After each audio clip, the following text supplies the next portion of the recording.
Hello my dear students, যারা WBPSI means পরীক্ষা দিতে যাচ্ছ তাদের জন্য ম্যাথের একটি গুরুত্বপূর্ণ আমি প্রশ্ন নিয়ে হাজির হয়ে গেছি, যেটি বিগত বছরে এসেছিল, অর্থাৎ WBPSI মেইনস এক্সামিনেশান 2020-তে এসেছিল।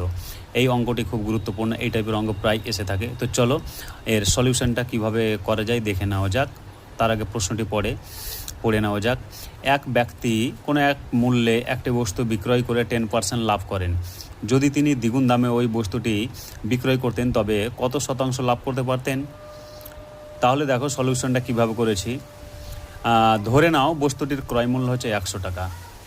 বস্তুটির ক্রয় মূল্য কত? 100 টাকা। অর্থাৎ তুমি 100 টাকাতে কোনো জিনিস কিনেছো, 10% লাভে বিক্রি করবে, অবশ্যই 110 টাকাতে বিক্রি করবে।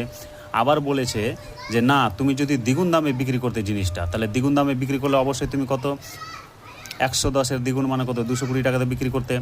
তখন তোমার লাভ কত হতো? তুমি তো জিনিসটি কিনেছিলে 100 টাকাতে আর বিক্রি করছো কত, 220 টাকাতে। তাহলে লাভ অবশ্যই 120 টাকা করছো।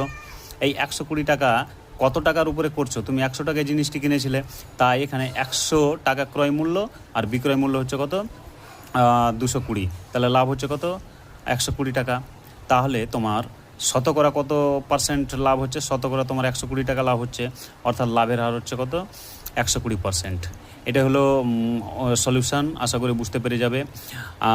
আমি মেনলি ম্যাথ এবং জিআই দুটোই এক এক করে সলিউশন নিয়ে আসবো। জাস্ট এটা একটা ইন্ট্রোডাক্টরি একটা সলিউশন।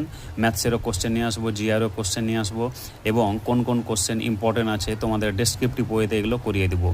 আশা করি বুঝতে পেরেছো। যদি ভালো লাগে তাহলে একটু সাপোর্ট করবে এবং শেয়ার করে দেবে বন্ধুদের মাঝে, যাতে তারাও দেখতে পারে, এবং পরবর্তী যে ভিডিওগুলো নিয়ে আসবো সেগুলোতেও যাতে তারা একটা স্কোপ পায় দেখার জন্য। থ্যাঙ্কস।